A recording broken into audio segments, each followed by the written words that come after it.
personal. More at CustomToTheCore.com.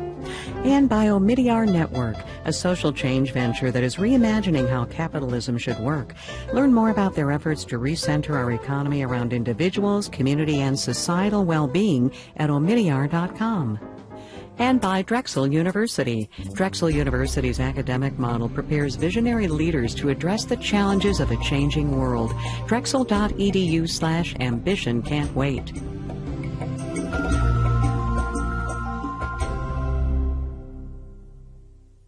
This is Public Radio WPSU, heard in central Pennsylvania at 91.5, in Warren at 90.1, and in Altoona at 106.7. Up to 1 million Syrian refugees have fled their country's war over the past decade and sought refuge in Lebanon, the much smaller country on their border. Next time on The World, Syrians in Lebanon. What are their prospects now? Our story from the Lebanese capital, Beirut. That's next time on The World. This evening at 7 o'clock here on WPSU.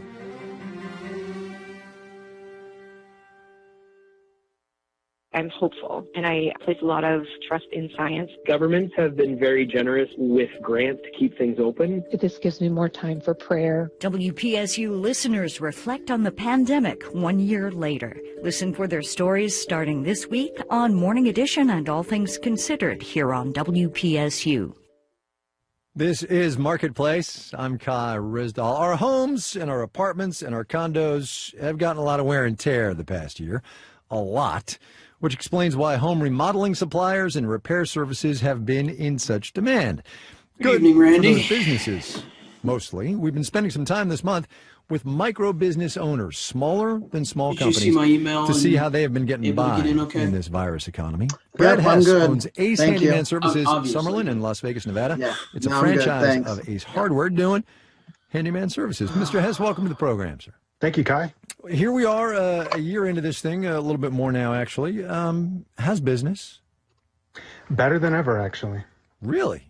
Yeah, so my business opened up in July of 2019 with just 2 employees.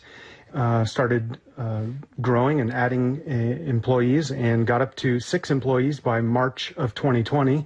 And then, as COVID hit and the lockdown happened, and I had to lay off 4 of those 6 employees, could barely keep 2 busy, and now we're back up to 10.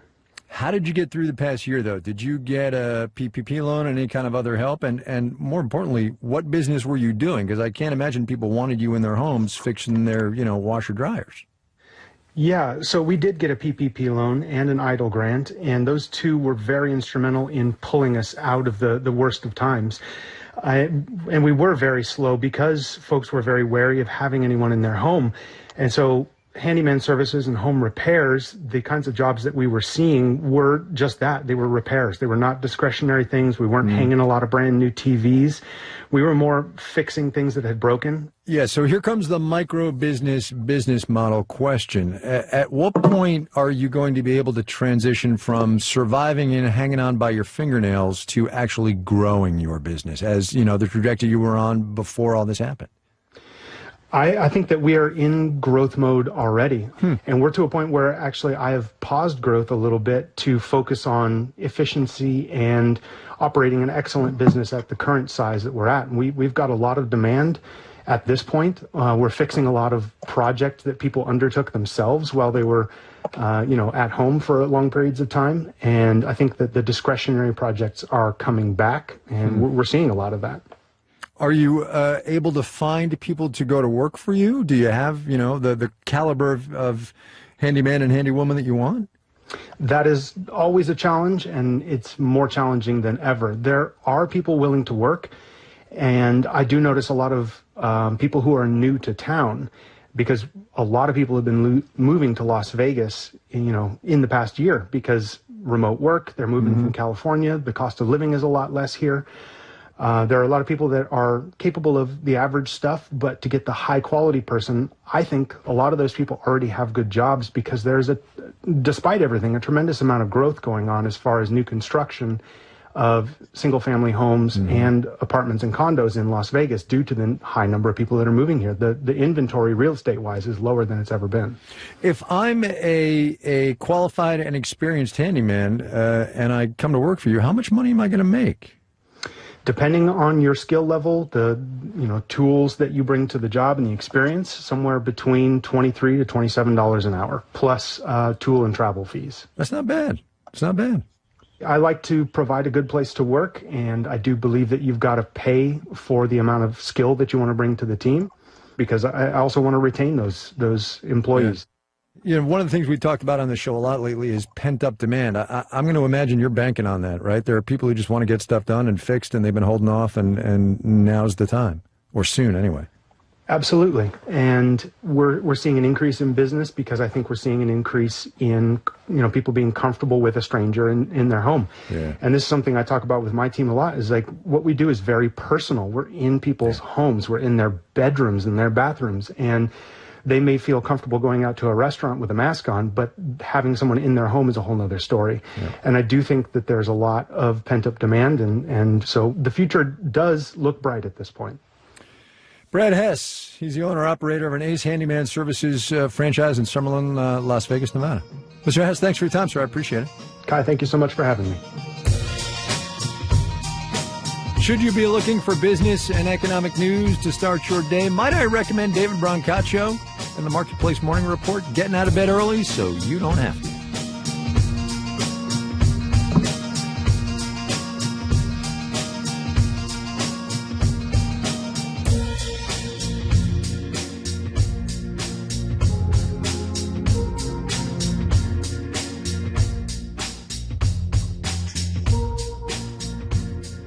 Even some of the Grammy winners from last night will tell you that back in their earlier days, before they were big, making money was hard.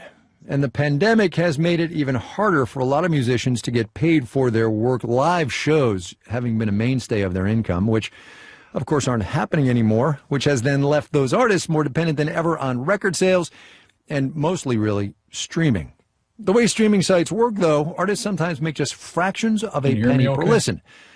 But as Marketplace's Jasmine Garza reports, I got your one email platform and has plans to give them a better deal. Tomorrow.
Hey, everybody. Hi.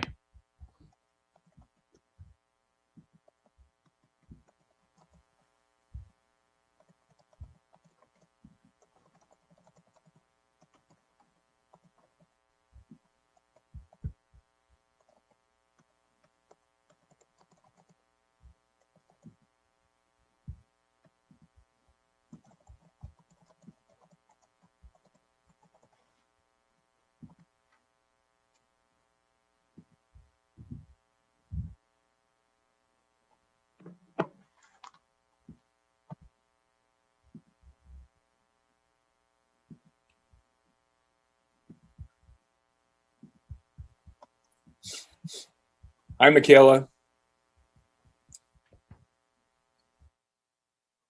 Good afternoon, Miss Dr. Duffy.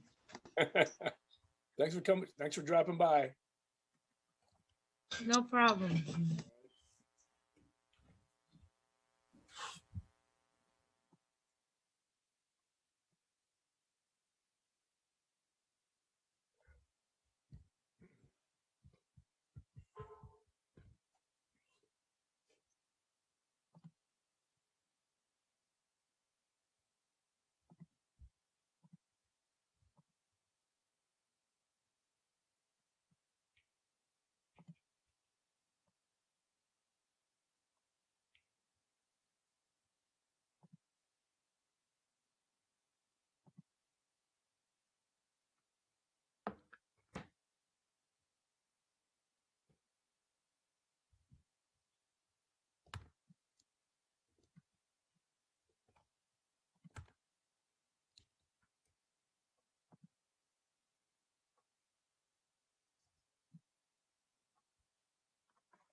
Hi, everyone. I'll just wait until we have everybody with us.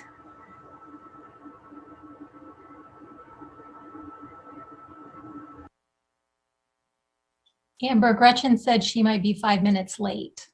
Oh, thank you. Yeah.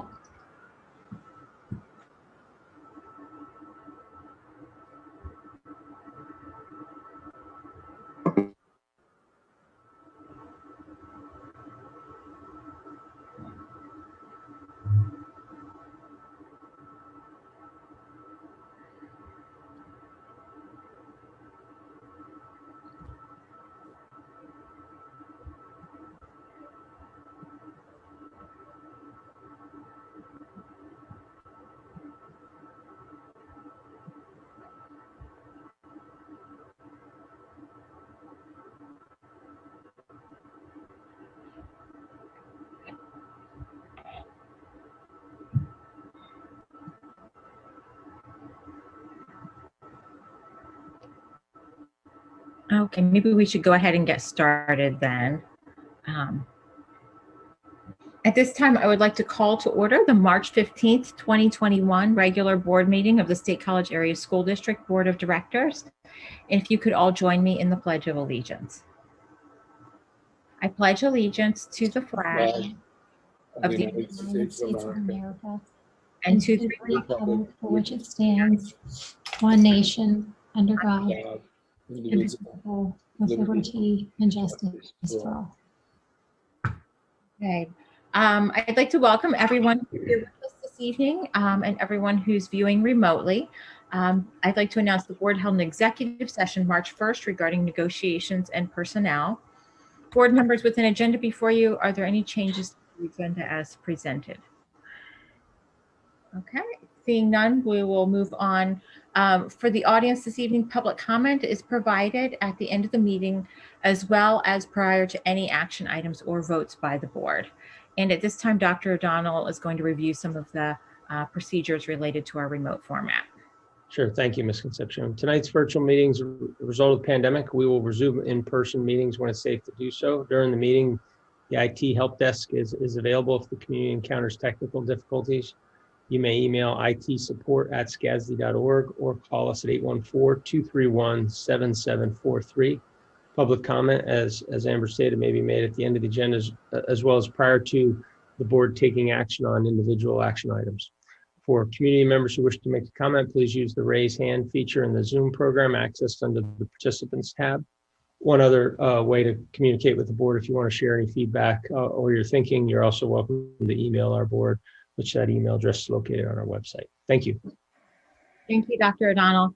And for anyone viewing this evening, the CNET feed is not live this evening on CNET, but there will be a recording available via CNET. Of course, you can watch streaming or via television right now.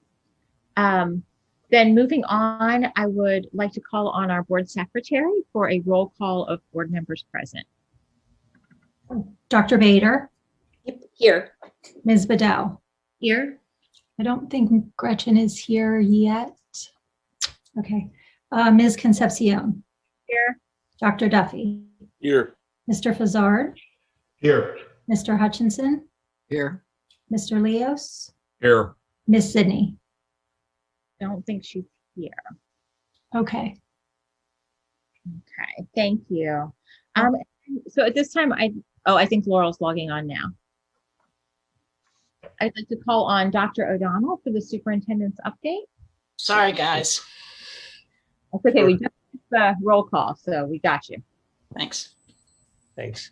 So I do have an update a little bit further on the agenda, but just two items for communications. This evening down the hall from where Mr. Tressler and I are is continuing our collaboration with the intermediate unit and the state. That is, we're vaccinating employees of school districts from 3 counties, and to just a little bit ago, we had 863 of our employees to this point are reporting that they've been vaccinated. We're also continuing to collaborate with Center Volunteers in Medicine, and we are planning scheduling weekly clinics held during the weekday afternoon and evenings. We'll have more details on that announced to the community as part of our role in helping our partners in the community to help our community move forward with the vaccination rollout. My second item I have is that at our next board meeting, we will provide an update regarding end of the year events, including a senior dinner at Memorial Field in lieu of the prom, and an outdoor commencement and other student experiences. Senior Senate students came to the health and safety team recently to run some of their thinking and ask for feedback from the team regarding a dinner, and it was well received by the team, although there are many details to plan out, and we want to make sure that we're supporting student experiences, but in a safe and well-planned manner. So we'll have more for the board and community at our next meeting. Thank you. That's all I have. Thank you. Then at this time, I'll call on David and Lori for the legislative matters. Okay, I guess I'll start. There are two big initiatives in Harrisburg right now. One is on mandate reform. That's a perennial issue, but hopefully there's some traction there. The other one, I'm sure everyone here at the table is familiar with, movement on charter school legislation. Hopefully, House Bill 272 has been introduced with bipartisan support, for what that's worth. And I think everyone else also aware that the Keystone Center for Charter Change has been started. That's headed up by Larry Feinstein and Dr. O'Donnell. I want to speak to that just a little bit. And so I'm encouraged by the possibilities there. And then finally, coming up in April, there'll be a joint seminar by PSBA and PASA on the implications of the COVID relief bill that was recently passed at the federal level. Mm-hmm. I'll just add a little bit. So to follow up on something that was of interest last week, the $3.2 billion emergency broadband benefit program that will provide qualifying low-income households with a discount on their monthly bill and possible discounts toward the purchase of a computer. There's currently a Lifeline program that's in place, and basically if you are eligible for that Lifeline program, you are eligible for this program. This essentially enhances the benefit. So again, we're still awaiting information about how to apply. Things just keep trickling out. However, more information on how to apply should be made available on the FCC's website. That's fcc.gov in the coming weeks, but I'll continue to monitor this and bring it to you. And then to tag along off of what David said, I would imagine most people are aware that school districts across the country are receiving federal dollars through the American Recovery Act. Notable is that at least 20% of these funds have to be dedicated to address learning loss and to go toward interventions that ensure students' academic, social, and emotional needs are met. Another piece that might be interesting for people to read, the 2021 State of Education report was just released. It provides a pretty good summary of where districts are, the challenges that they've faced, what they anticipate from the point of view of the Pennsylvania School Board Association and the Pennsylvania Association of School Administrators. And then lastly, just a reminder that Advocacy Day is in 1 week on March 22nd, and you may register for that under the event registration tab on mypsba.org. That's all. Thank you. Thank you, Lori. Gretchen, the COG report. There is no COG report this week. The General Forum meets next Monday. Okay. I did have a request, sort of a formal request from the COG for us to appoint a designee from our board to the COG Climate Action and Sustainability Committee. And I think Gretchen had expressed interest and willingness to do that. And in reflecting on our policy, it looks like we do need to vote as a board for our designees to particular committees that are like standing committees of agents, like regional agencies from Policy 5. So I guess I'm not sure. I see Jim raising his hand.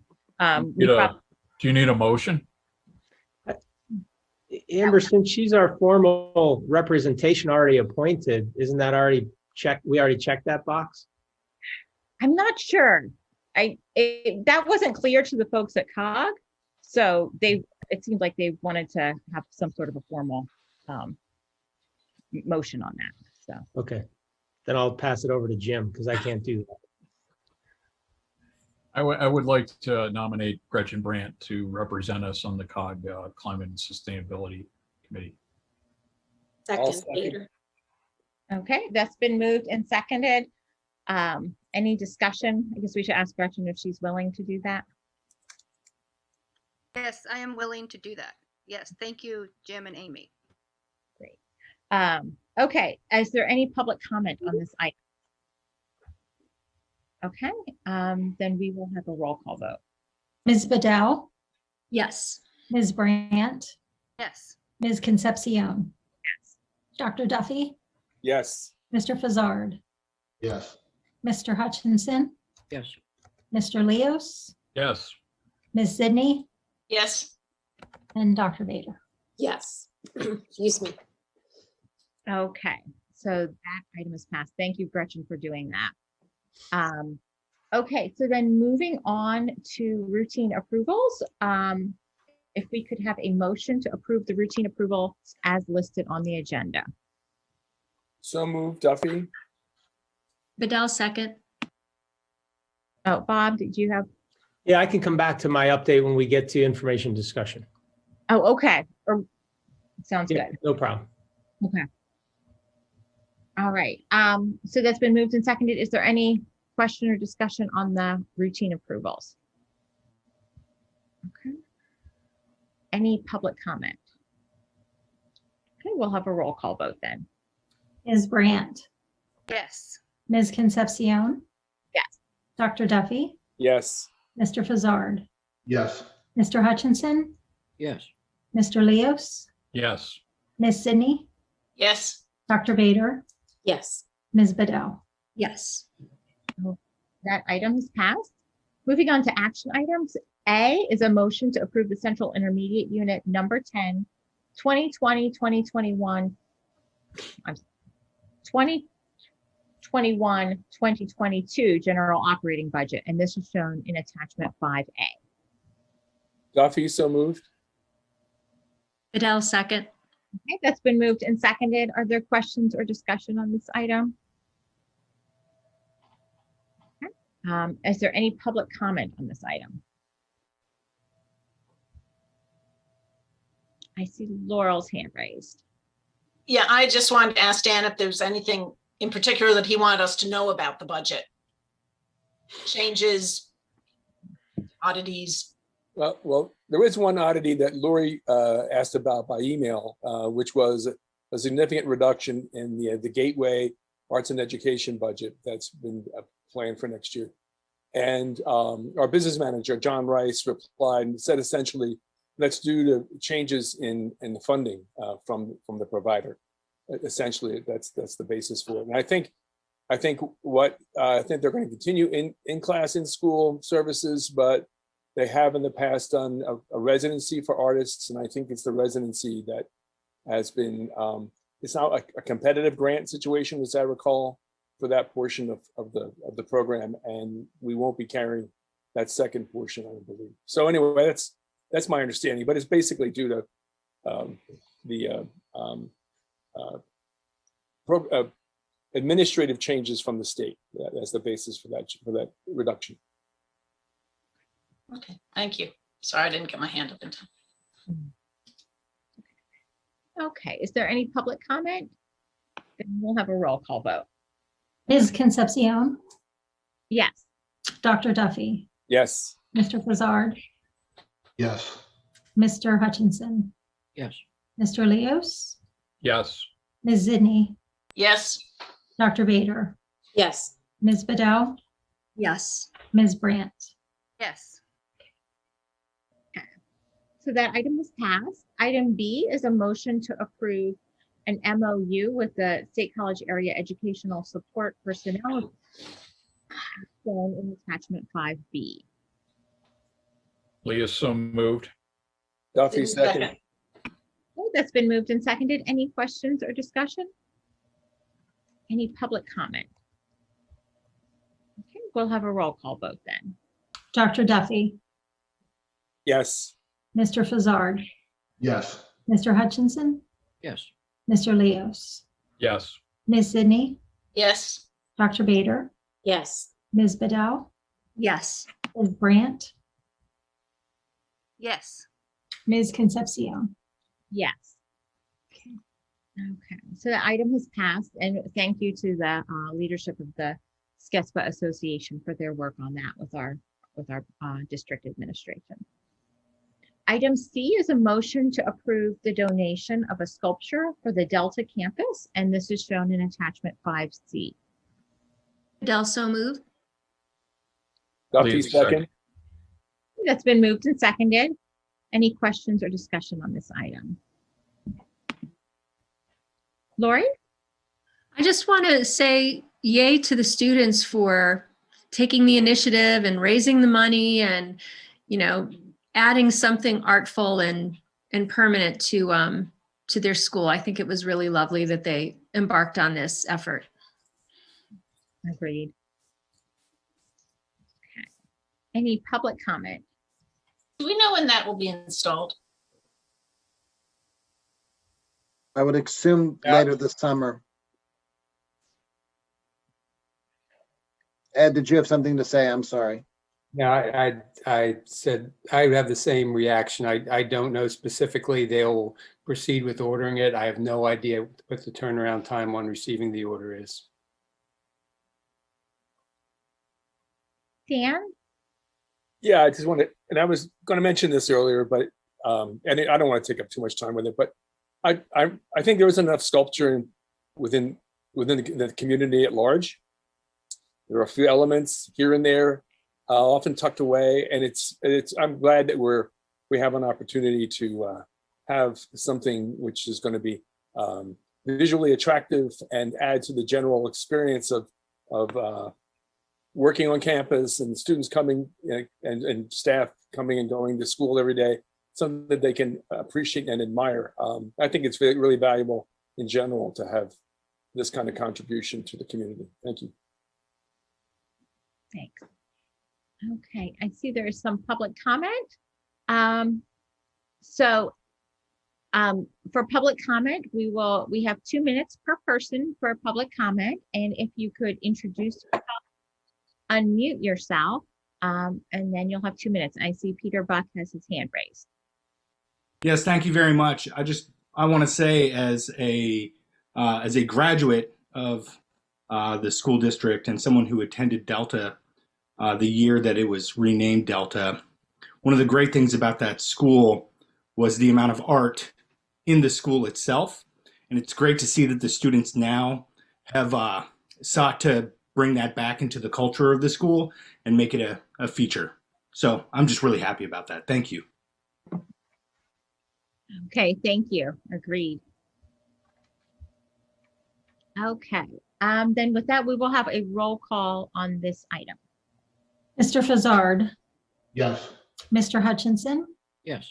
Mr. Leos, Yes. Ms. Sidney, Yes. Dr. Bader, Yes. Ms. Bedell, Yes. Ms. Brandt, Yes. Ms. Concepcion, Dr. Duffy. Yes. Okay, so that item has passed. Item D is a motion to approve a resolution regarding reimbursement from Weber Murphy Fox, and this is shown in attachment 5D. Brandt, so moved. Duffy, second. Okay, that's been moved and seconded. Any questions or discussion on this item? Okay, any public comment? Okay, we'll have a roll call vote then. Mr. Hutchinson, Yes.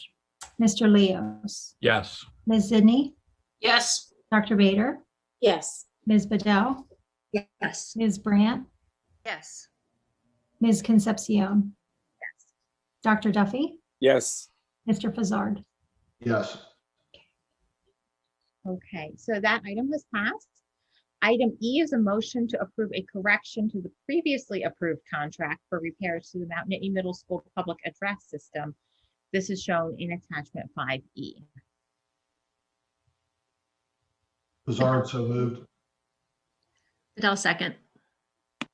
That's been moved and seconded. Any questions or discussion? Any public comment? We'll have a roll call vote then. Mr. Leos, Yes. Ms. Sidney, Yes. Dr. Bader, Yes.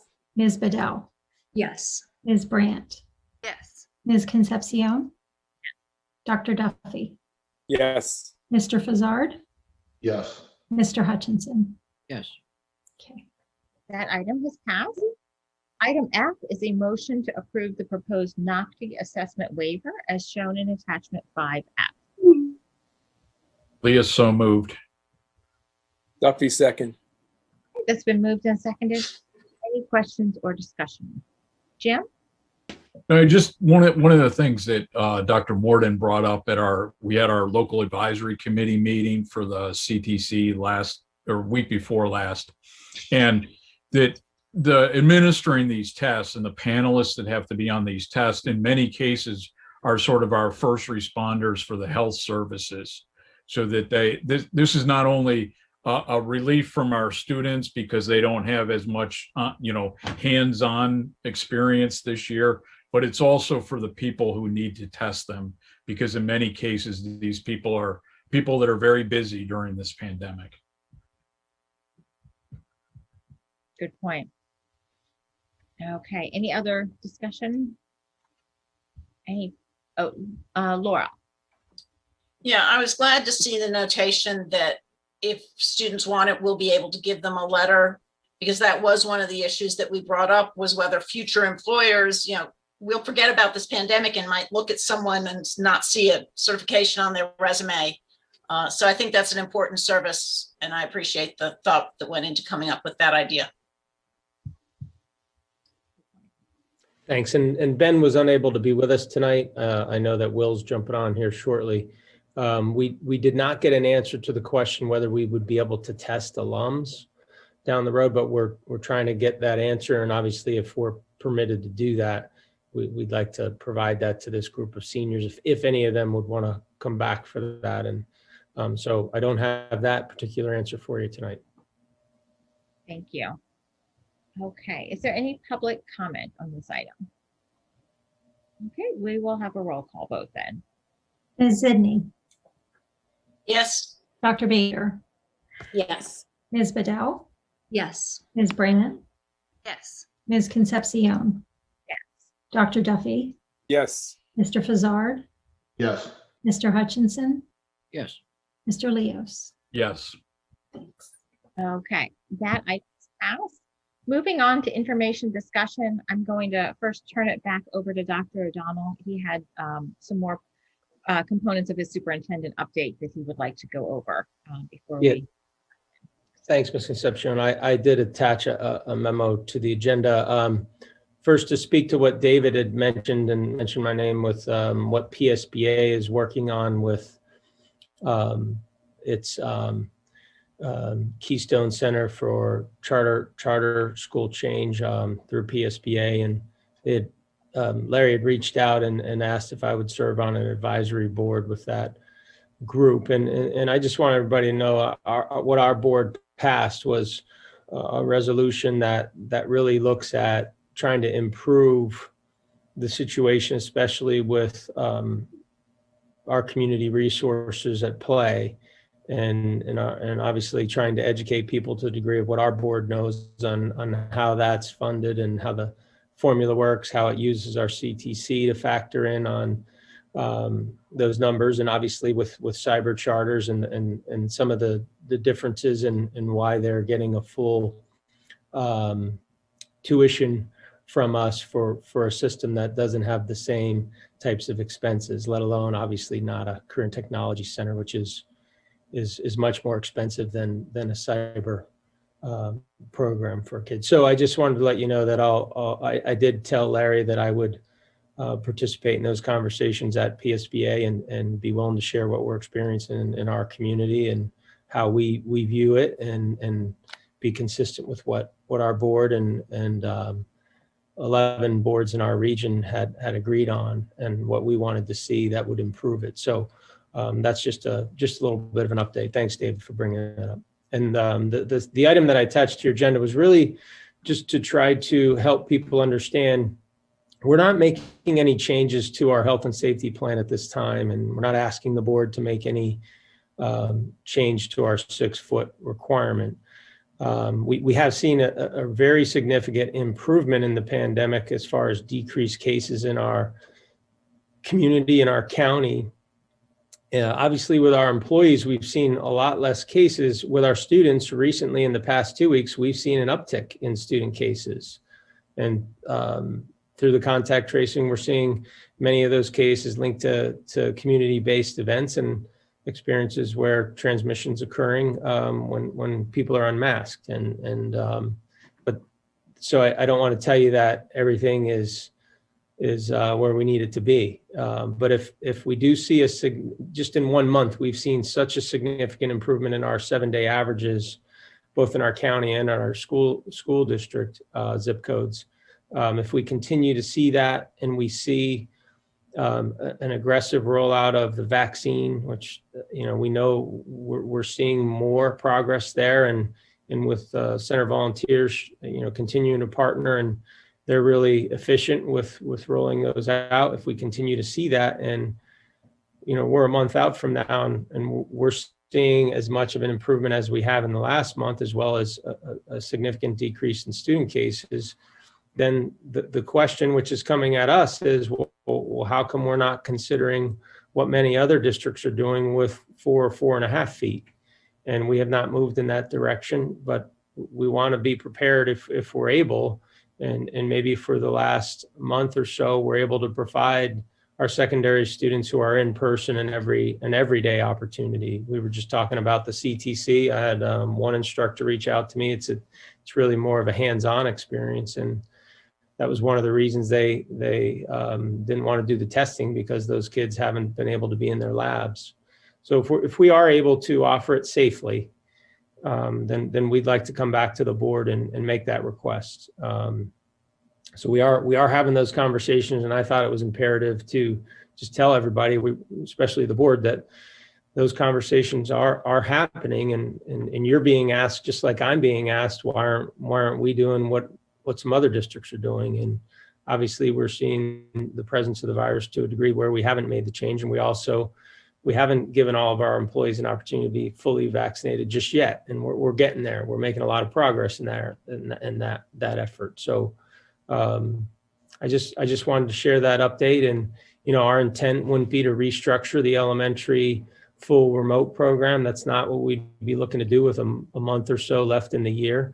We'd be looking to where we've had to say no to families for several months, might be an opportunity to bring some of those students back in, as well as, like I said, the secondary in-person students, if we're able to safely do so. Vern, you've been part of those discussions. Randy, is there anything that I missed in regard to that? I think you covered it. Okay. So board members, if there's any questions, we are in discussions with the health and safety team, as I share in the last paragraph of the memo.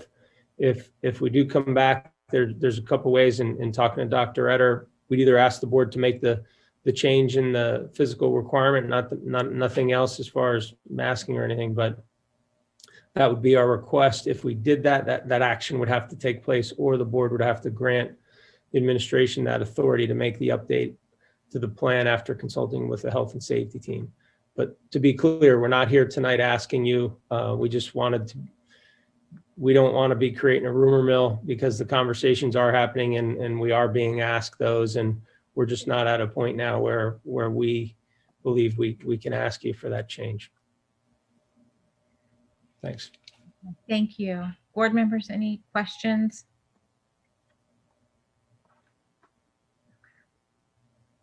Thank you. Sure. Thank you, Dr. O'Donnell. Item A then, under information discussion, is policies, technology policies 815 and 815.1. These are shown in attachment 6A, and I will call on Linda Pierce and Justin Hetrick to provide an overview of these. We introduced these policies to the Policy Development Committee, who all agreed that we should have this discussion with the full committee. We've taken a look at our technology policies with an eye toward expanding them. What we want to do with 815, as Justin will tell you, is to make it more of an umbrella policy And then we will have several policies related to that. So as to specifics, Justin, take it away. Thanks, Linda. So 815, as Linda discussed, is primarily designed to be an umbrella policy. So it's focused on just kind of giving a high-level overview of approved use, preservation of the information, how we take privacy and security. And then we're going to be breaking that out into a lot of sub-policies moving forward over the coming months and probably years with the board and with Linda. So the first main one is 815.1, which is focused on identity and access management. And the primary goal with this policy is just to help us document primarily some of our internal IT processes. So it's focusing high level on things like classifying the types of accounts that we create, how we're maintaining them. So through the creation process, how often we're auditing the access that we're giving, how often we're doing password resets. And then when an employee or a student leaves, what's the timeline for us archiving or deprovisioning those accounts. And then also it gets into with the access management, kind of solidifying a process for us to handle access requests to internal systems. And again, a lot of these things we have in place is kind of a procedure or way we have done it. We just don't necessarily have it documented, and that's where what the goal of this policy is to give us a streamlined process that we can follow with every system we use.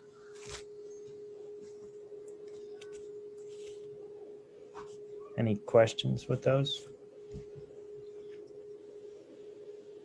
Yeah. Thanks.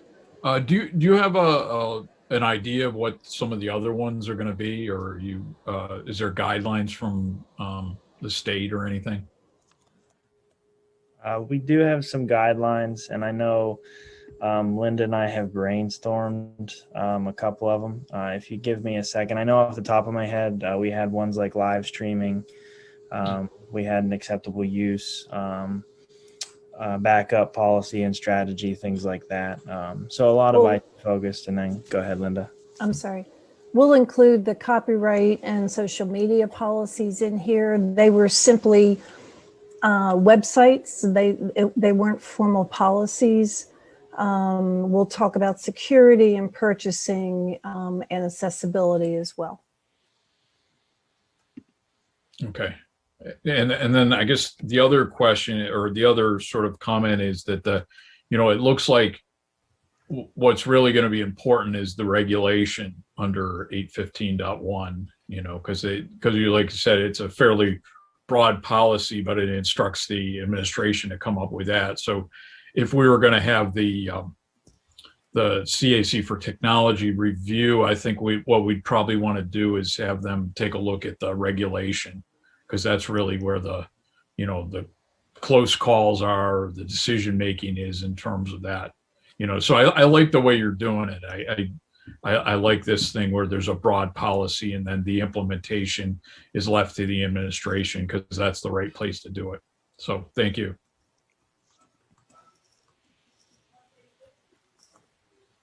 Any other questions or discussion? All right. Thank you. Okay. Is that it for those then? Thank you.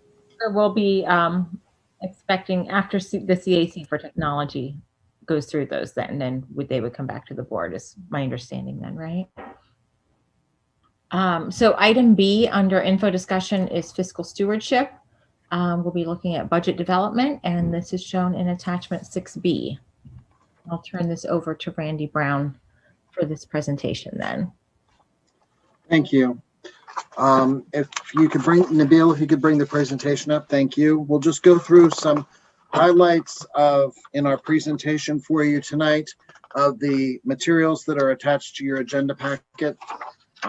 We are now into the month of March. We're mid-March. We're marching forward to a first Monday in June, hopefully having a board approval of a budget, and along with that would be a tax rate. There will be obviously other steps in the budget approval process beginning in April and May.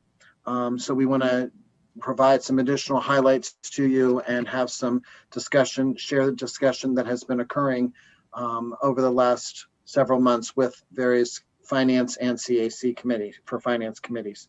So if you go to slide 3, please. On this slide, we're taking a look here at the projected 21-22 budget, and we've gone back the whole way to I'm sorry, that's not what we're doing on this slide. It's another slide that I was talking about.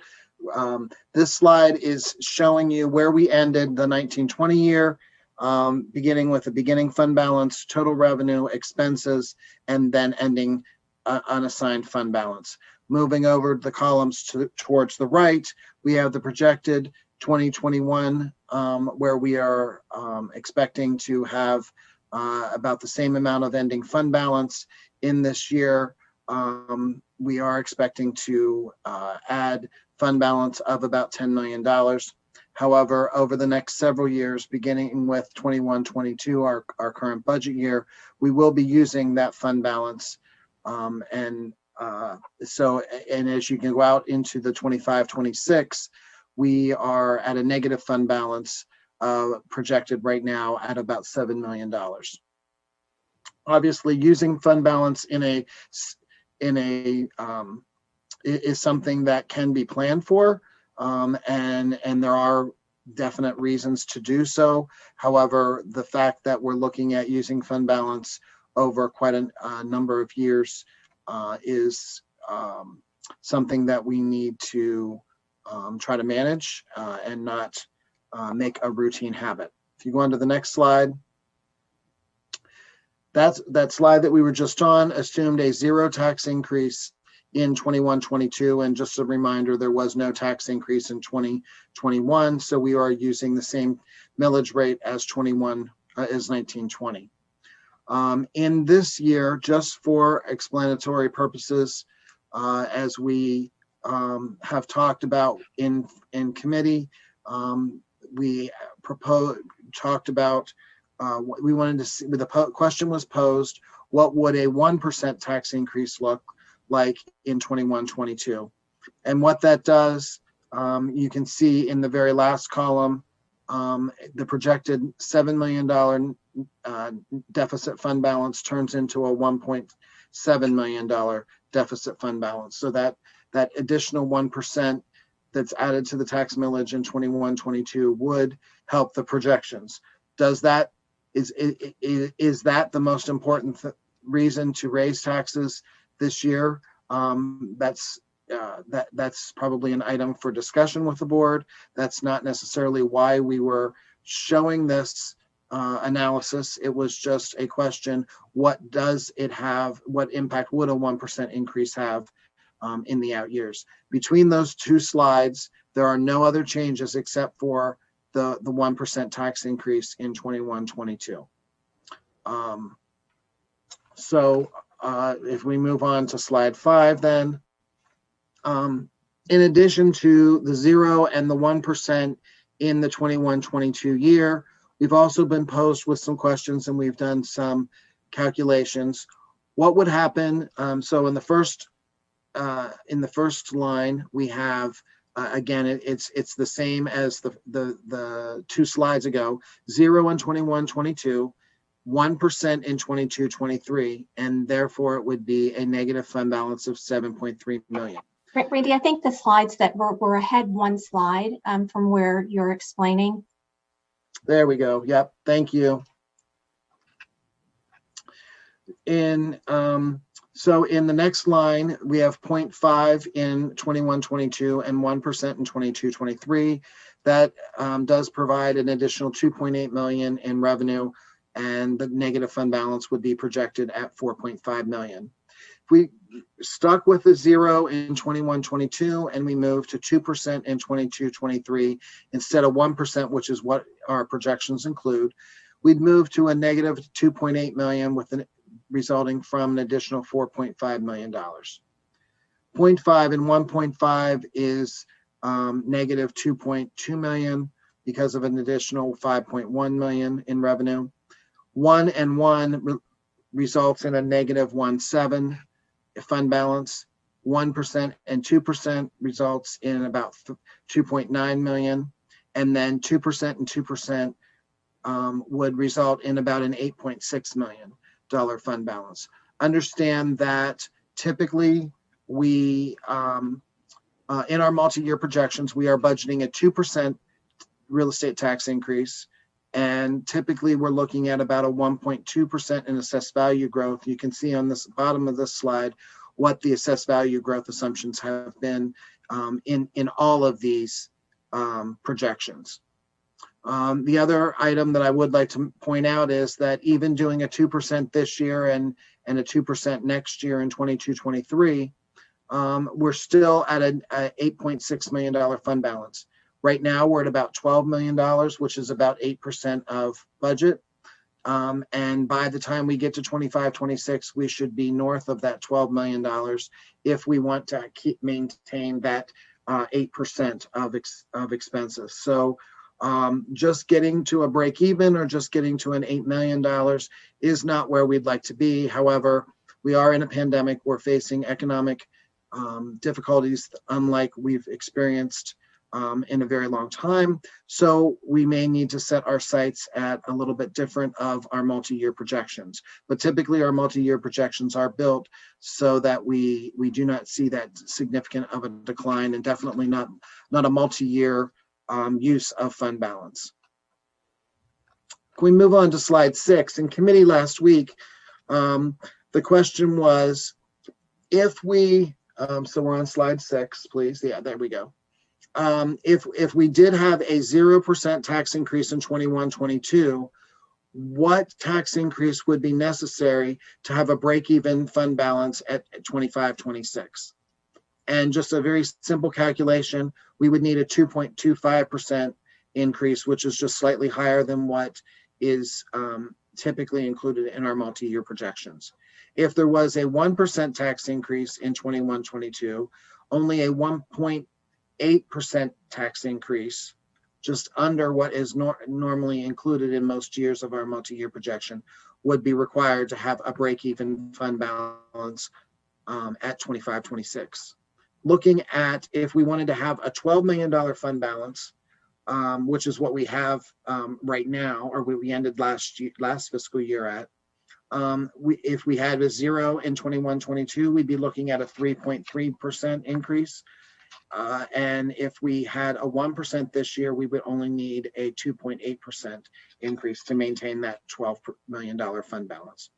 So again, these are just some projections and costing out some assumptions. However, we're not making any recommendation at this time, just using these as an example to show basically what this should show is that the compounding effect of a tax increase is very consequential. But there are, hopefully some areas where we can make adjustments, not only in the current year, but in other years with some of our expenses. However, some of our expenses are beyond our control. Moving on to slide 7. Donna, if you wouldn't mind, please, would you explain this slide for me, please? Sure. This is showing what the change in real estate tax revenue is from the projection we're showing you tonight versus the March of 2020 projection, which was just prior to COVID.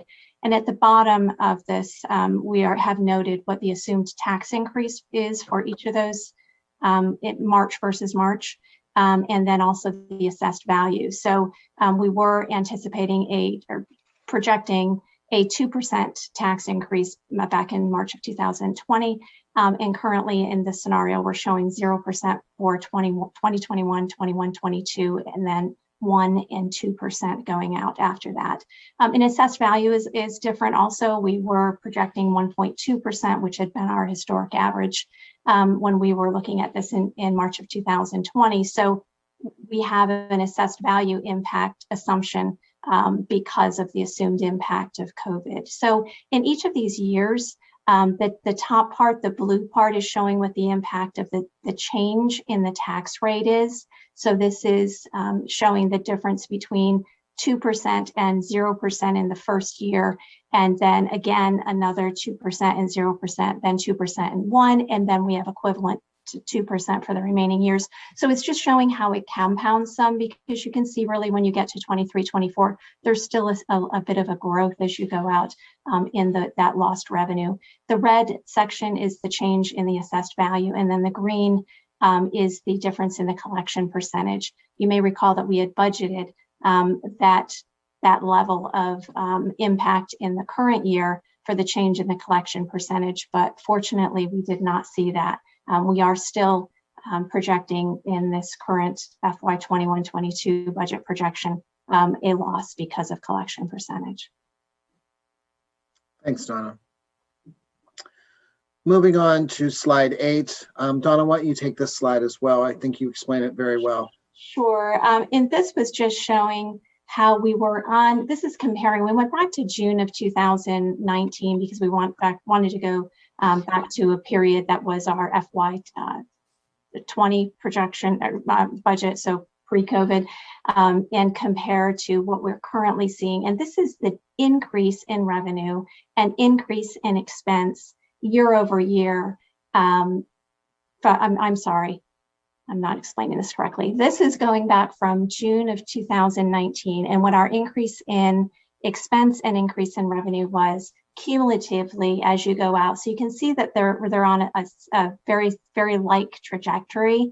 And then if we go to the next slide, we show what our trajectory is now on the cumulative change in expense and cumulative change in revenue as of March of 2021. So you see that separation where our revenue is not growing at the level that it had been. And so here we have our problem to solve here as far as the expenditures and revenue. Thank you.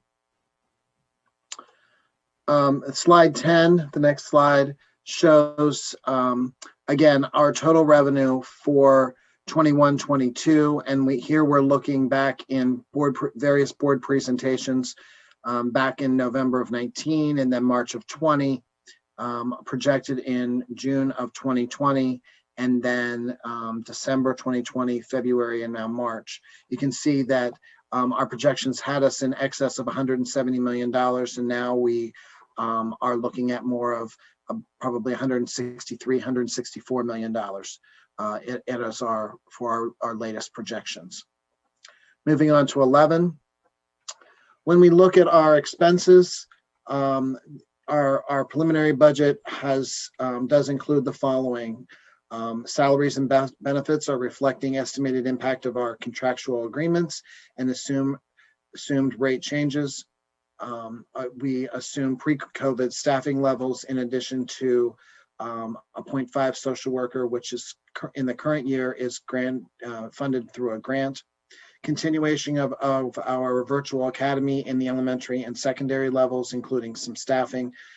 However, staffing that would be in excess of the 1920 levels, but it's not budgeted to the full extent as what we're expending in the 2021 fiscal year.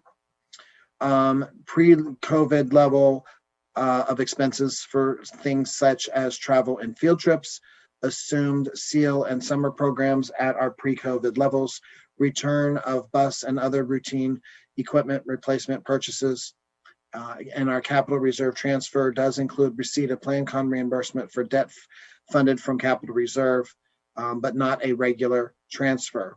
We are, just a side note, that we are aware of some additional PlanCon funds that we expect to be receiving in the next fiscal year.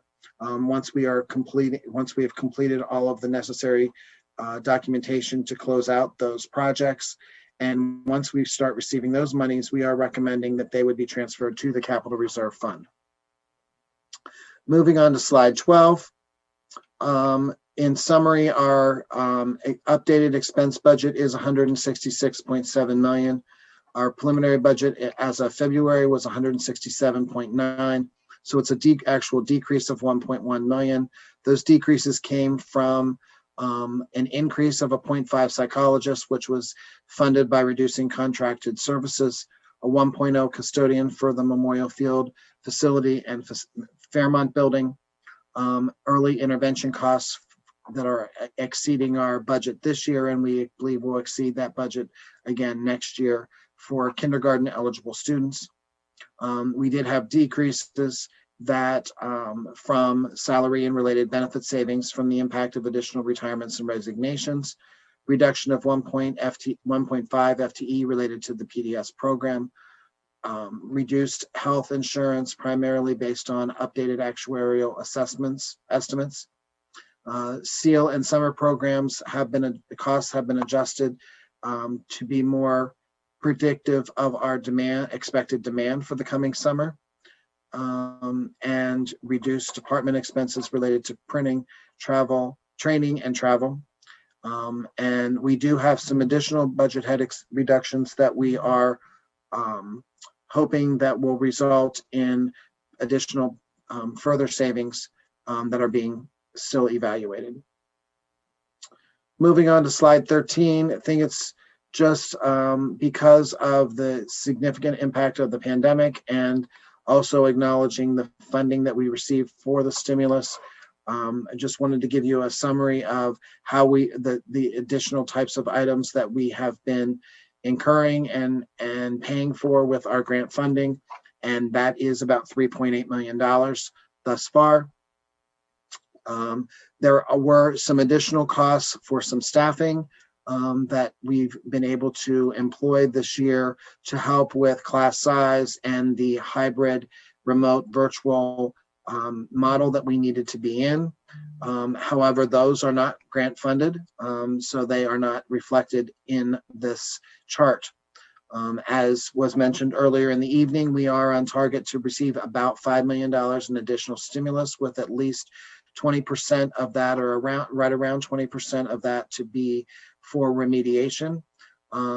Again, just like this $3.8 million in stimulus that we've received so far, that remaining portion of that $5 million after the 20% for remediation is expected to have some stipulations. So it's not just a windfall for the school district.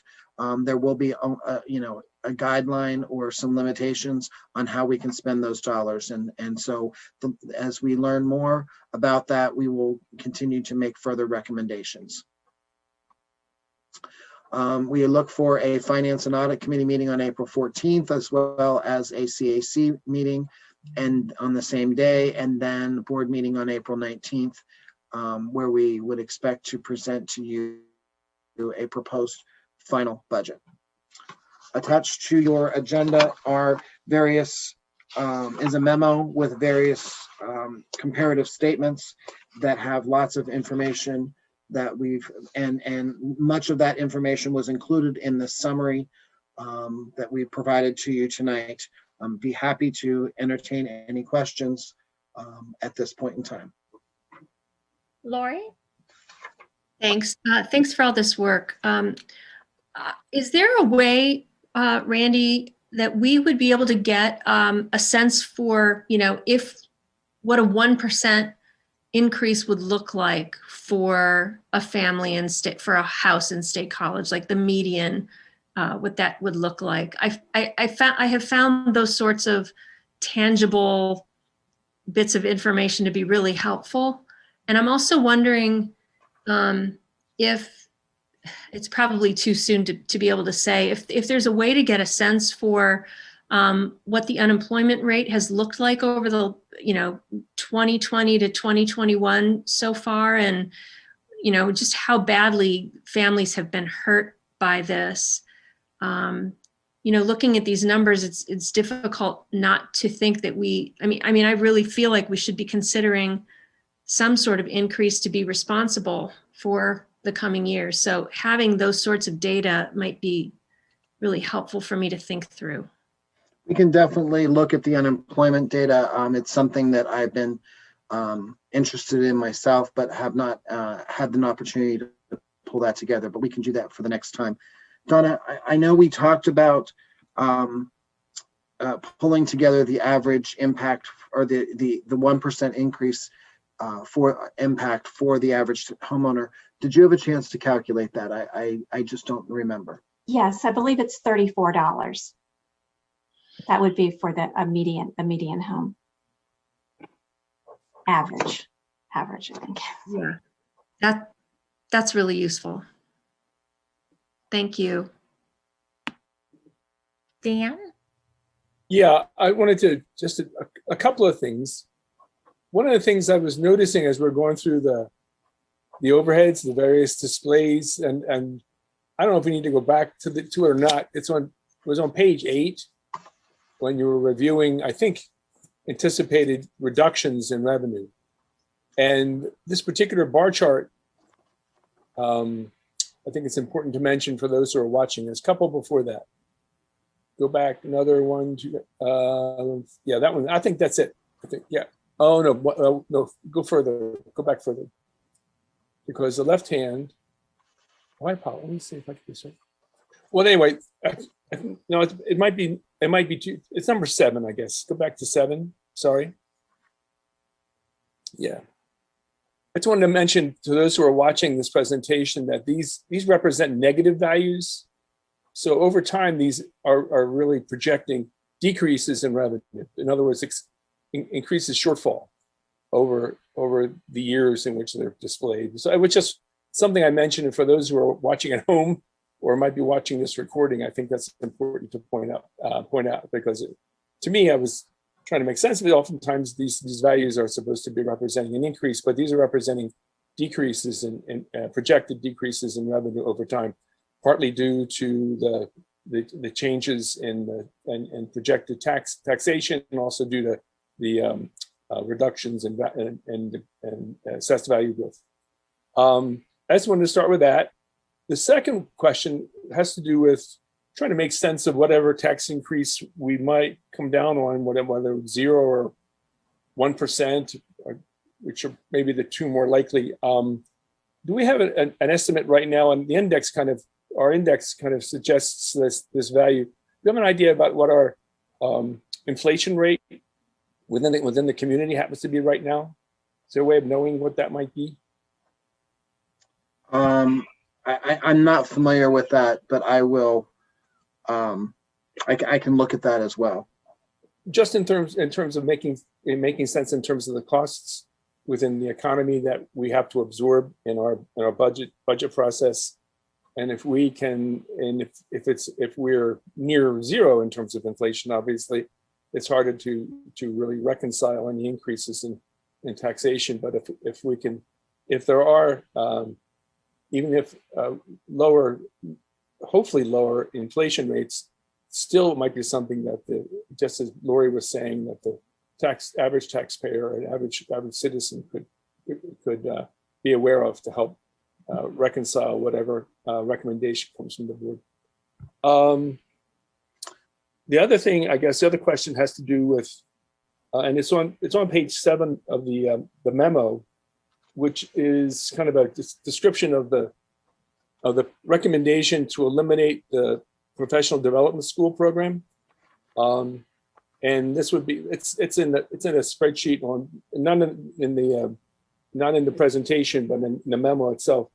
And this is where trying to reconcile the reconciliation of the financials with the program kind of makes for an interesting dilemma, because this is really not a question that is really a business type question. It really is a programming question.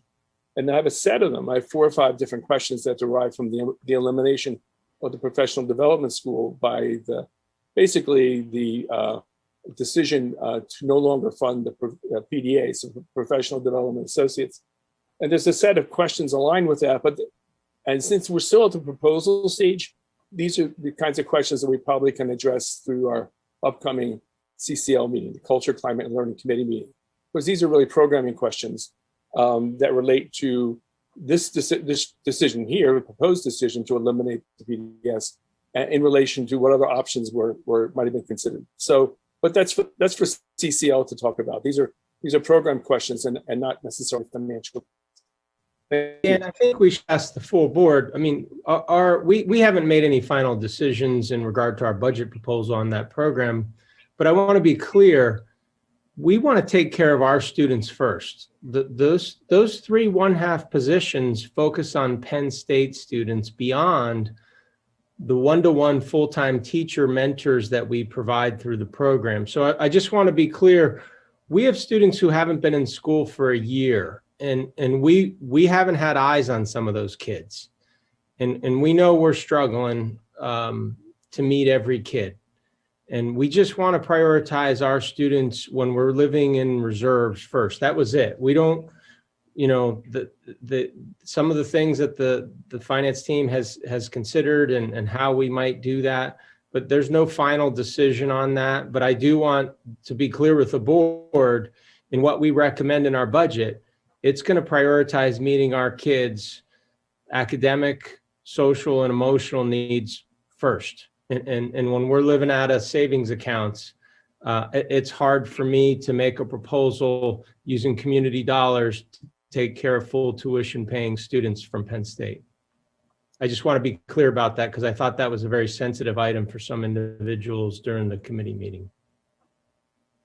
It was something that came up, and again, as I said before, or just mentioned, it's reconciling the financial with the programming, and we have millions of dollars budget, which covers a lot of different programs and a lot of different opportunities for kids. And I am not denying that. And it's just that and it might have been that with the drop in the number of Penn State students enrolling in education, maybe there's less need for as much support for that program as we experienced up to now. It's in a sense, what's one of the challenges for me is that we have been priding ourselves in this particular program for 20 years. It has on the SCASI website, it lists 12 different awards that we've won over the years, and it's all good. But I don't think by what we're doing we've been harming kids or somehow shortchanging them. If anything, we've been building capacity and strengthening the skill levels of everyone involved: the students who are being trained, the staff who are mentoring those students in the classroom, and the professional development associates who become an additional source of professional development in the school district. That's all good. And we're not depriving anybody through that program. We're adding value to what we're doing. So if we're going to take that away, what are the alternatives? How should we go forward? That's really all I'm asking. We would absolutely welcome the Penn State students to work with us and our faculty and have a huge investment into their program as it is, and we wouldn't be deleting a program. I've been part of helping student teachers my whole career. And we'll weigh in. If the board wants an action item on that one item, then we'll do that. But we have students struggling with behavior. What supports are we putting in place other than short-term things we're funding through the foundation? So, I think the full board needs to be engaged in that item.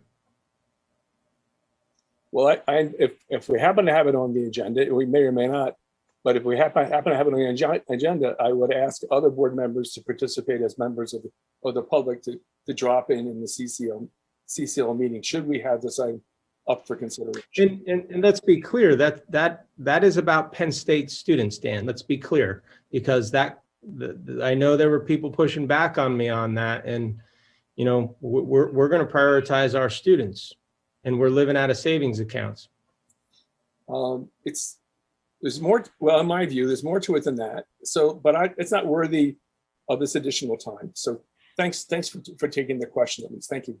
Yeah, Dan, I think maybe a committee conversation or an offline conversation would be appropriate. And I understand where you're coming from because of how much pride our district has had in this program, and I'm wondering if maybe the best approach might be thinking about a 1-year pause in terms of budget, but not when we talk about eliminating the program, that sounds very permanent. And I'm wondering if we want to, as we did last year, we took a pause and maybe kick it down the road a little. And I don't, in the memo, it says eliminate the PDS. Mm-hmm. It doesn't say take a pause. It doesn't say And that shouldn't have been in the memo. It wasn't supposed to be in there. We talked about, we're not at a point to make decisions. However, I just want to be clear, when we're looking at one of the largest kindergarten classes coming into the district, we need to look at that. And if we're going to fund 1.5 professional positions to help full tuition paying Penn State students, and we have a challenge with a virtual academy staffing or kindergarten class sizes, those kinds of things, and maybe it is short-term to Amber's point, but I really think we're just not at a point to make a decision, and it shouldn't have been in the memo. Thank you. Laurel? Thank you.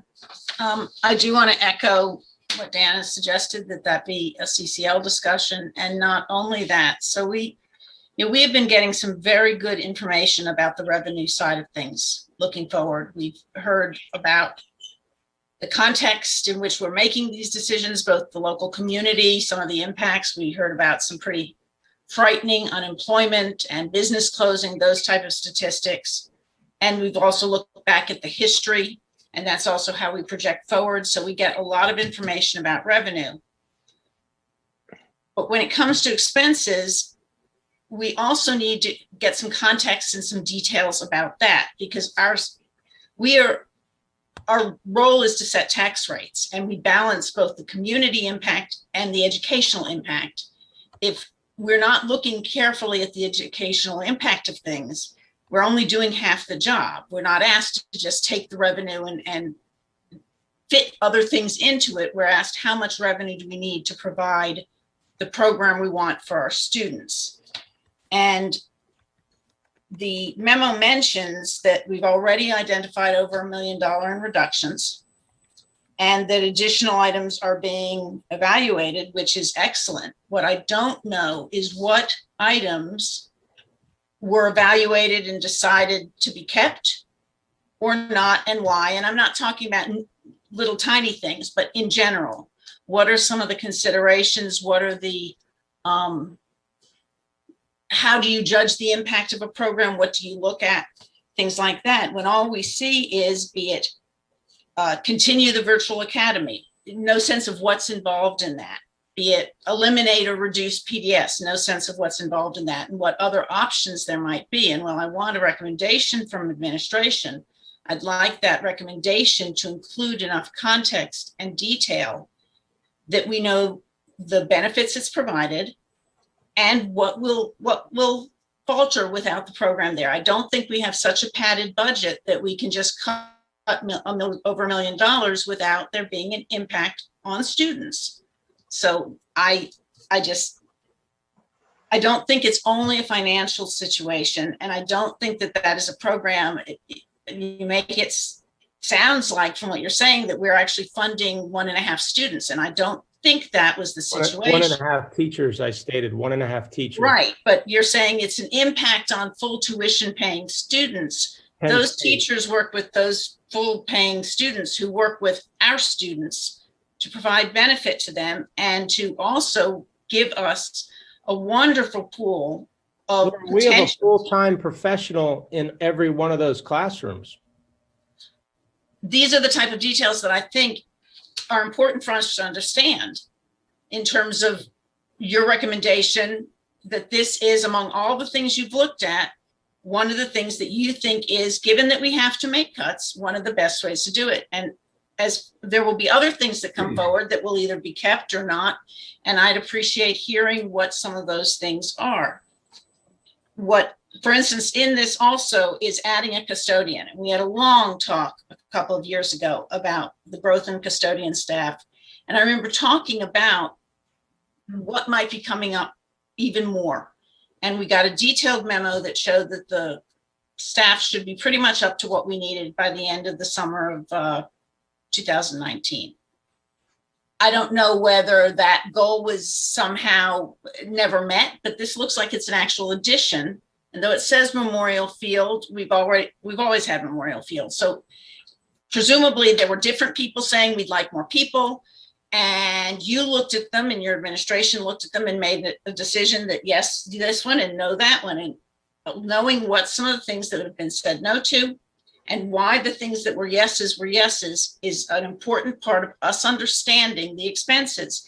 It might be that the board, after hearing that, decides we really think it is worth the extra 0.01% or whatever a tax increase would be needed to provide the revenue to provide that program. We can't know if all we hear is this is the revenue. We need to know what the impact of the expense reductions or increases is. So, Laurel, to make sure I'm understanding the question.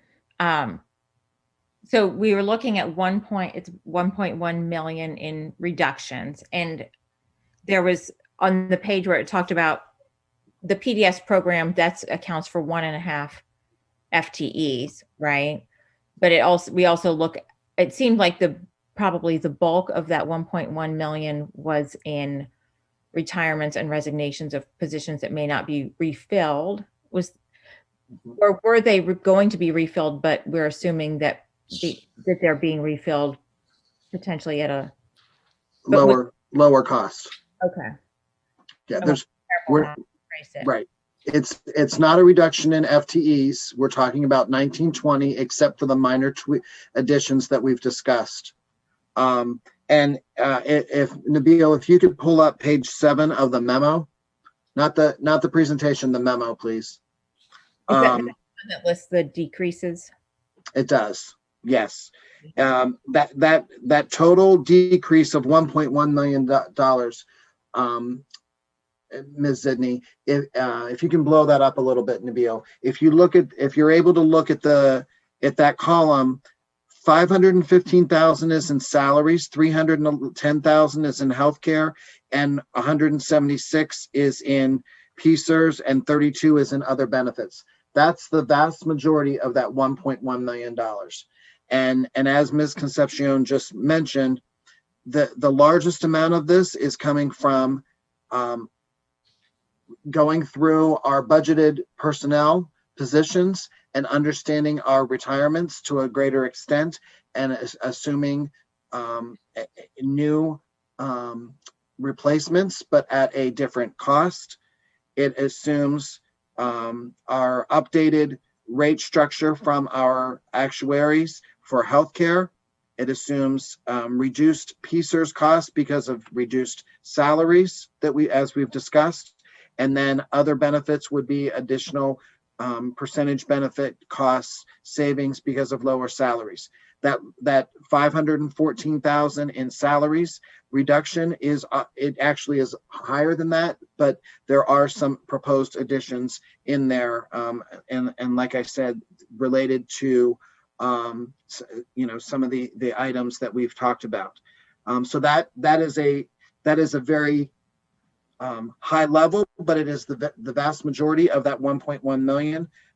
Looking at line 14, other purchase services, there is some reductions there, but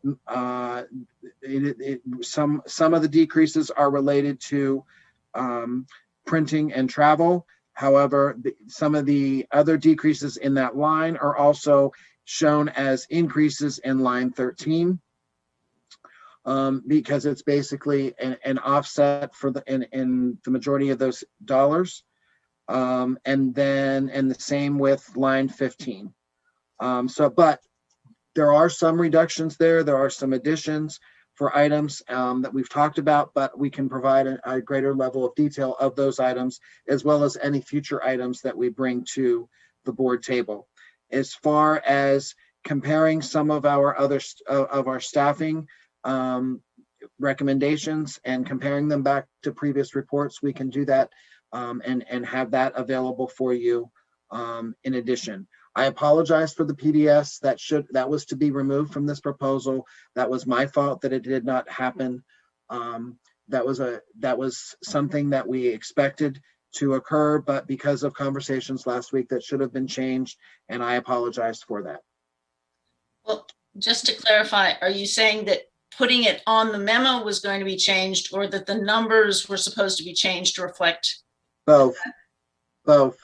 Okay. Yeah, and again, what we're looking for the administration to do is give us recommendations. And so I just am asking for more context and understanding as we move forward on what these recommendations are. I think every year we staff all of our programs and classrooms. We won't make those decisions, Laurel, till later in the year. And I think we need to understand, what does the board in a budget expect us to do? So what is our role? I mean, do you want us to have the ability to carry out decisions? And I think we need to keep you updated. But I think that's a question, because we're running a 7,000 student school district in our jobs and making sure we're trying to provide staffing in a model where we're using reserves. Does the board want us to continue using more reserves to fund that type of a program, and say, yes, do that, before we even know what we're dealing with for the fall? We don't know how many families are going to come back yet to in-person learning. So, this year was a mutual agreement with Penn State. They have very low numbers. And, and right now, looking into next year, I'm unaware of their numbers greatly increasing. So we'll gladly give you updates as we learn them. Just one point of clarification, please. We have not said that if student interns want to come to the district, we will not allow them.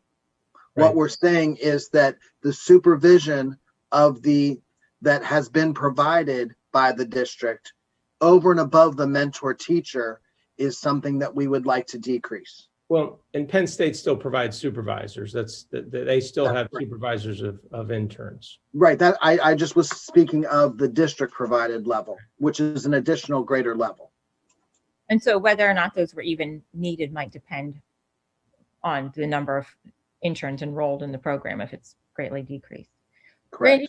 Randy, I kind of wanted to back up to what Laurel was asking about getting more information about the programmatic impact of that $1.1 million increase or decrease. I mean, because I think when I read through this and when I saw decreases, under decreases where it says salary and related benefit savings from the impact of additional retirements and resignations, the first thing I thought was that we were not filling, that there might be unfilled positions were contributing to that $1.1 million.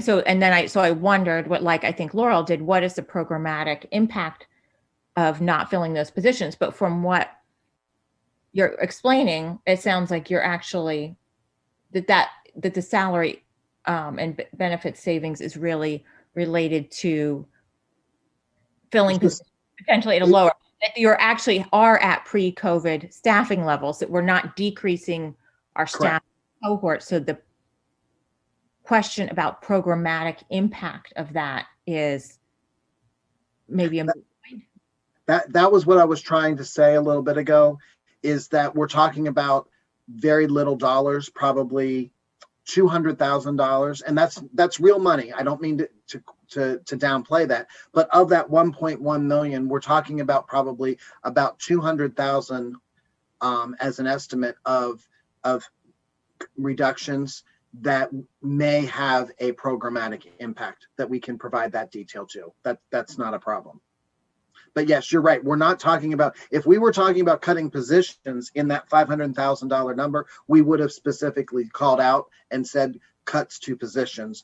I apologize that in reading it now, it could have been more clear, and I apologize, but that would have been clearly stated if we were talking about cutting positions.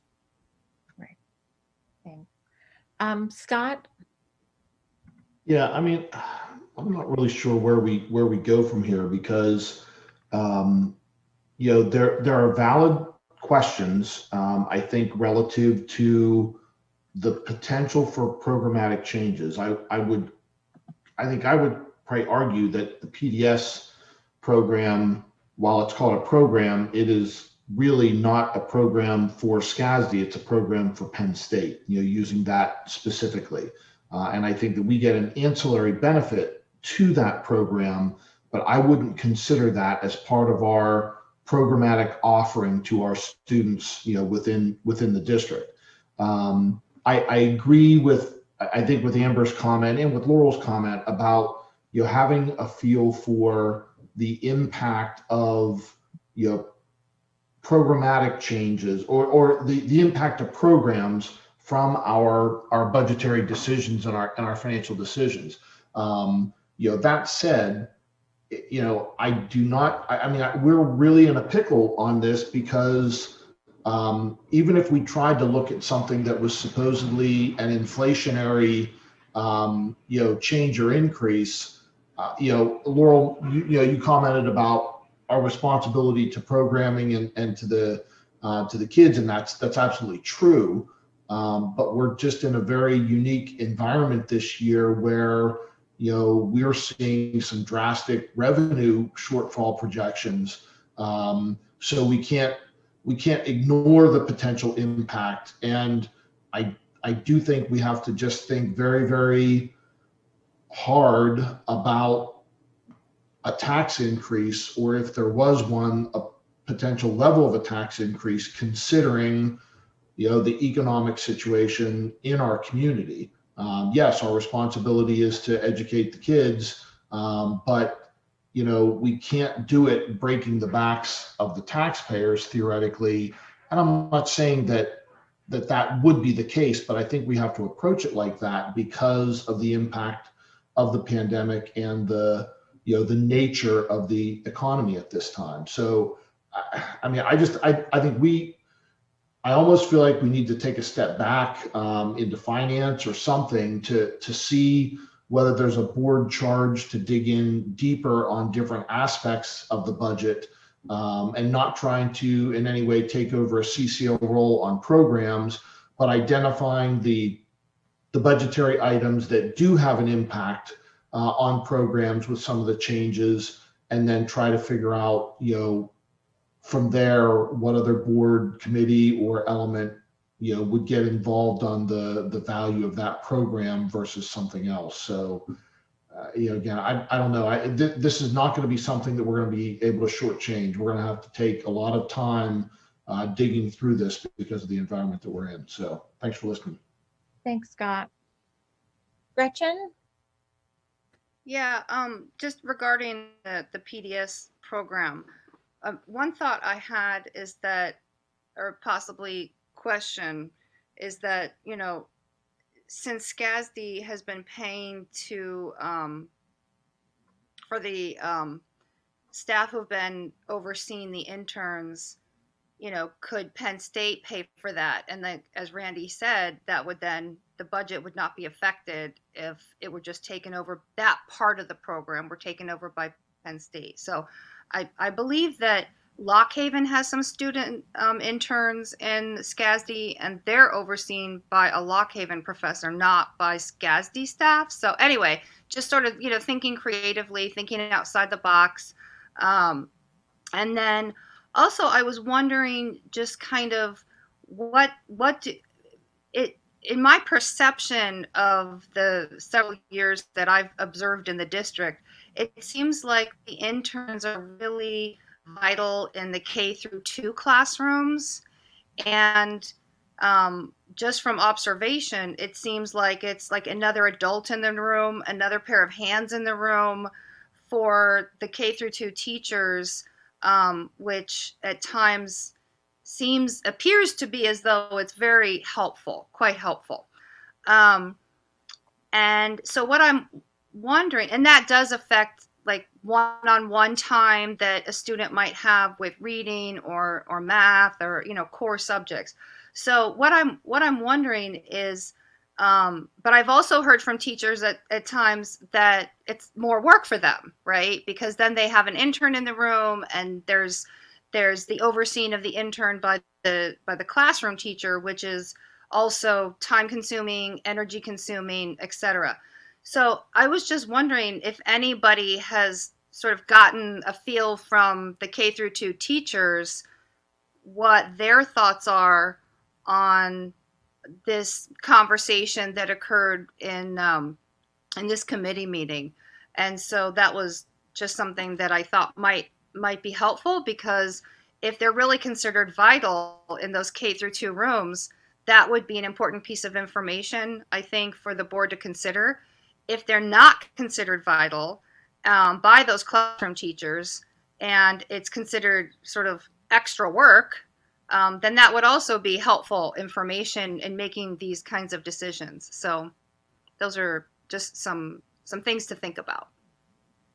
I think the context of the situation is if we're looking at a high kindergarten enrollment, for example, we want the ability to staff our classrooms. We staff all K2 rooms with 2 adults, which is higher than most any other district. And we want the ability to manage those class sizes as best we can. That was it. So we wouldn't want to take away from supervision of the PDS. Like you said, the Lock Haven program, you're absolutely correct. And we wouldn't be taken away from the experience. So we'll reach out to Penn State. And if the board wants to do a deep dive into the PDS, we'd love to talk about our programs and what we're struggling with, because we still need to figure some things out, Virtual Academy included, because we see that continuing forward. And remember, that wasn't funded with 1920 staffing levels. We hired additional 1-year position to do that this year. So we're trying to shoehorn into this budget, a lot of programming with less staff positions than we had this year. So, but I appreciate the thoughts and questions on the PDS issue. I guess I'd like to get a sense from the board, since there's been so much discussion. Is this something the board would like to have as a discussion item in an upcoming committee meeting? I'll say, I guess my perspective as one individual is, going into next year is going to be pretty challenging. I think it's worth having some conversation with Penn State about the situation in which we find ourselves budgetarily, and maybe, considering if, to me, I'm reluctant to say, making a long-term decision about the program, but for next year, Right. I think we'll find out how many interns they even think they might have, and fill you in. But we're not where we're going to need to be with our programs yet. Like we need to know how many parents are coming back, how many students, would come back to in-person learning, what physical distancing requirements will require for the fall, because that's going to be an impact on staffing. We have higher kindergarten registrations at this point than we've had in recent years. So, we have some things just in that small breath to figure out alone, let alone, secondary virtual academy. There's a lot to staff there. Does that trade-off between 1.5 FTEs in our classrooms as classroom teachers versus supervising? We just don't know. And I know we have a big system, big budget, but let's face it, when you get down to class sizes, and in our elementary schools, which they're pretty small schools in the big picture, having an FTE for Vern to tell the principal to post and hire a position could be a game changer in one grade level team, because we don't multi-age anymore. So we don't have that flexibility. And we just don't have all those answers yet. Laurel? I'm concerned that we got off onto a discussion of the PDS program, which, while I think it was important to mention, I see it as one of, presumably there are other things that were looked at and are still being looked at. You mentioned just now, for instance, Dr. O'Donnell, that we no longer have multi-age classrooms, and that eliminates some flexibility. I assume it also has some benefits, and that's why we're doing it. But I don't know what part of what we ask you to do is bring us recommendations, but understanding what, not just here's the recommendation, but here is why we think that this is the thing to recommend instead of this, is very valuable and helps us, I think, in. This was supposed to be a financial discussion, not a program discussion. And I apologize, that's my bad.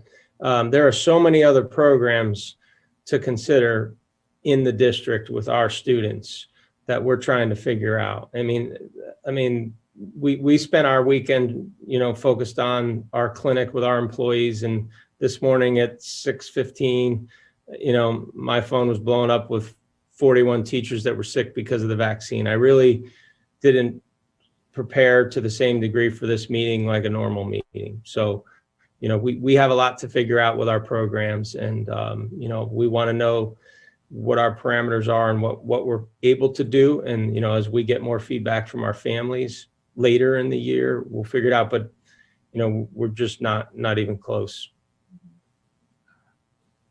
I think I guess I haven't done a very good job of explaining that we're trying to show you the changes compared for the most part back to the 2019-20 budget year. And we know that 2021 is a very different year. And so we're trying not to compare to this current year. We're also not projecting large additions, or the additions that we have noted for you. We're not also at this time not talking about significant programmatic changes either. And so that's why they're not additional dollars being put into the budget other than normal salary increases, normal increases in healthcare and other benefits or utilities and that type of thing. And so we're trying to preserve a budget that gives us the flexibility to maintain, and we're not changing our elementary day. We're not purchasing all new electric buses that have a higher cost and a capital outlay. We're not doing a major renovation to a building. We're not adding STEM as a curriculum. So I appreciate the fact that there's not that there's been some questions about what programmatically is included in this budget, and if I think back to previous budget cycles, we talk about what is different, what is being added, what is being deducted. There's not a lot that is changing in this budget cycle at this point in time. Does that not mean that there will be changes in the future? No, it doesn't mean that. And those programmatic things, if we need to add classroom teachers, if we need to make a shift from one level to the next or something like that, those I would expect that those would need to be further discussions. So I feel like a failure this evening because I don't think that we've explained well enough what this basis of this budget is and what it is not. And it is not a lot of change. It is reflecting estimate of cost increases in the future. There's been a couple items that this one item specifically, but a couple other items that are included. Quite honestly, I can't tell you the dollar amount of the increase in estimated costs that will be performed by the IU for early intervention of kindergarten eligible students, but that's pretty minute in this budget proposal.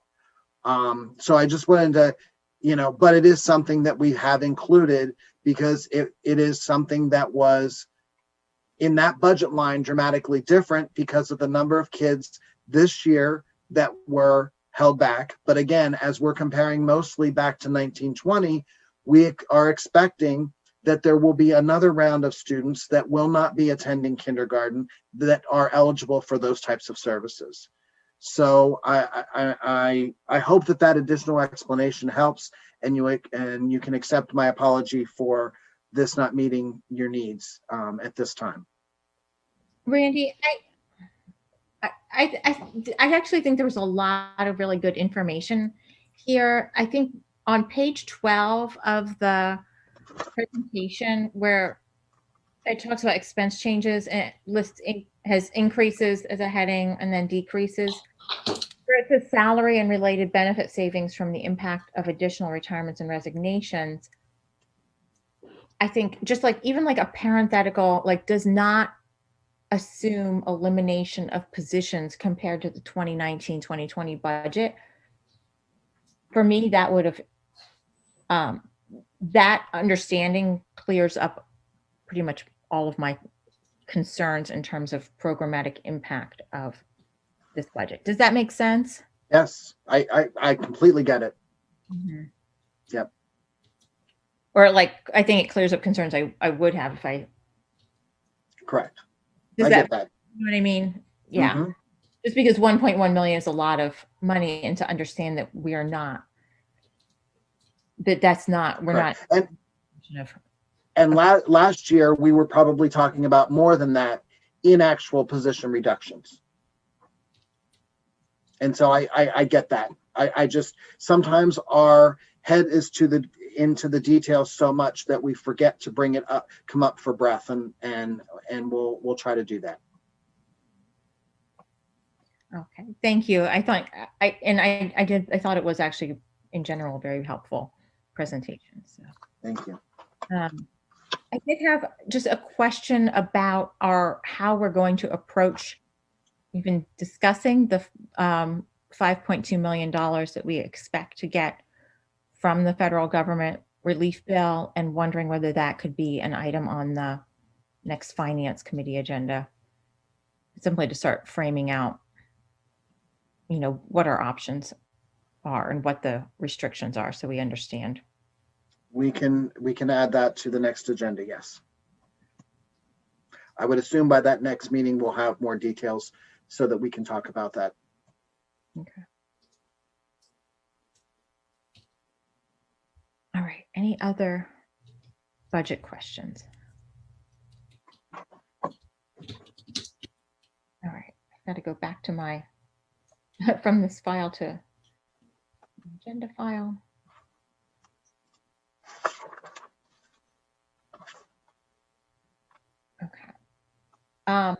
Okay, so that brings us to the end of information discussion, and we have board committee reports next. Scott, the Finance Committee, mostly what we discussed. Yeah, we had a somewhat similar conversation relative to budget development. We also had some conversation of some different options and opportunities on HVAC. Options and upgrades, considering, from a cost standpoint, considering the pandemic and the buildings. We talked about the Weber Murphy Fox agreement, which was approved tonight, and some consideration on some advertising options with our Mount Nittany Physician Group, who provides athletic trainers. Thank you. With upcoming committee meetings, we have a communications committee meeting scheduled at 12:30 on the 17th, and on the 24th, a culture, climate, and learning committee meeting at 10:30. Moving on to board reports then, Dan, can you provide us with the intermediate unit report? Yeah, it's really one of the more, I wouldn't say complicated, but more interesting reports that could be offered about the present condition and the status of the IU. In terms of the last board meeting, we had a board approval of the contract with the Tri-County Education Association, which is their version of SCAA. So we came to an agreement and agreed to a contract that we're going through 2024. We also had further discussion regarding facilities and the needs for development of facilities, the IU facilities, and with the consideration of developing a contract with an architect.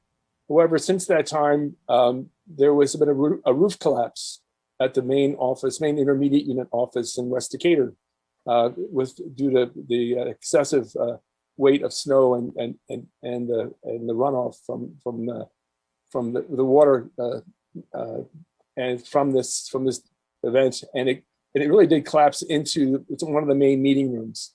So there's been some time recently trying to recover from that and trying to make sense of what our insurance coverage is like and what that means for the IU's basically operations in terms of where people are housed and so on. So that has come about, and we also have the immediate unit was enlisted like the other 28 IUs to help with the vaccination effort. And so, as we all know, many in the district know, the IU with SCASD partnered in the development of some vaccination sites at Mount Nittany Middle over the weekend, and now at the administration building for these a couple of days.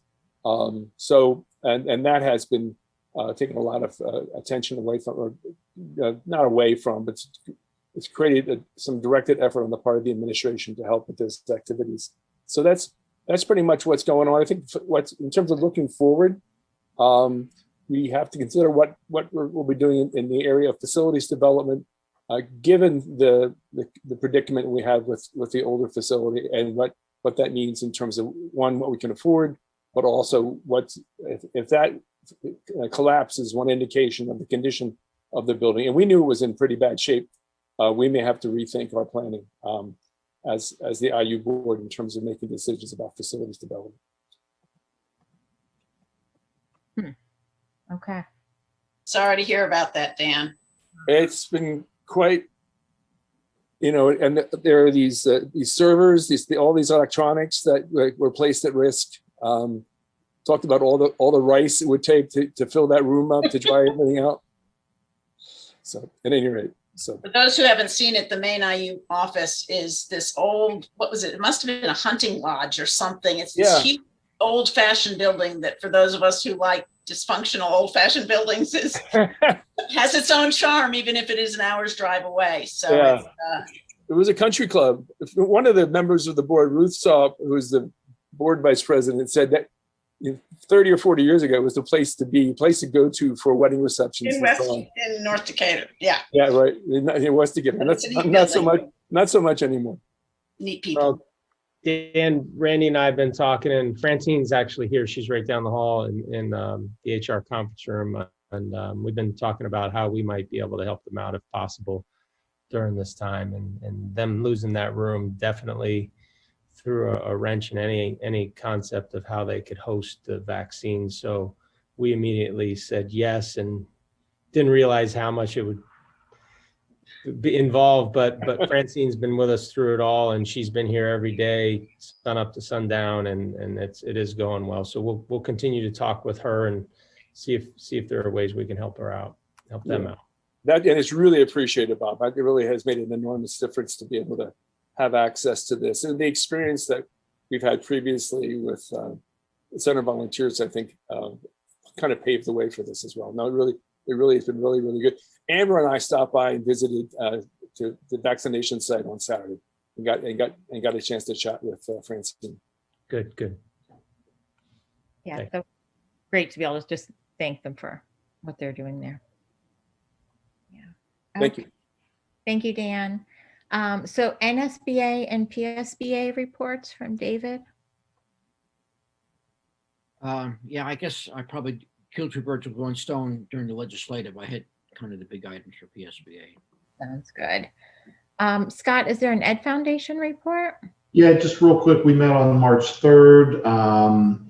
We talked through some possible alternates for Maroon and Gray, some gifting, an update on the Memorial Field scoreboard. We talked about spring grants, and also a little bit on and an update with the MOU with the district. That's pretty much it.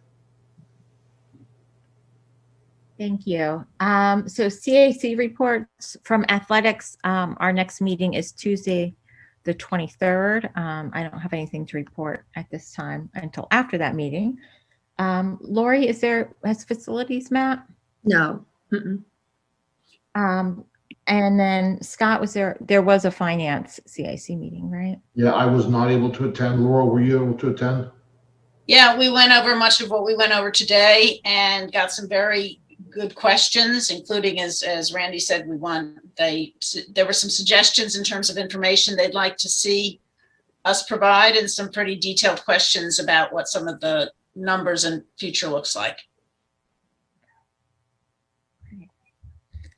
School health and safety, Dan and Gretchen.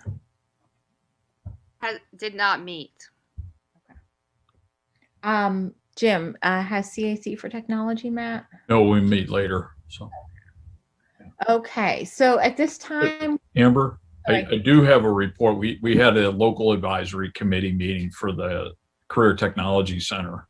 And I did say earlier that, Dr. Morden had brought up about the testing and why he would like the testing waiver, which we approved tonight. The other two things that we talked about was the budgeting, particularly the equipment budget for next year. And we moved some things around, and the recommendation to some of the members, we moved some things around into future purchases. And then we basically put together a budget ask for what we would do with the Perkins grant, which is the federal grant that funds career technology center type things.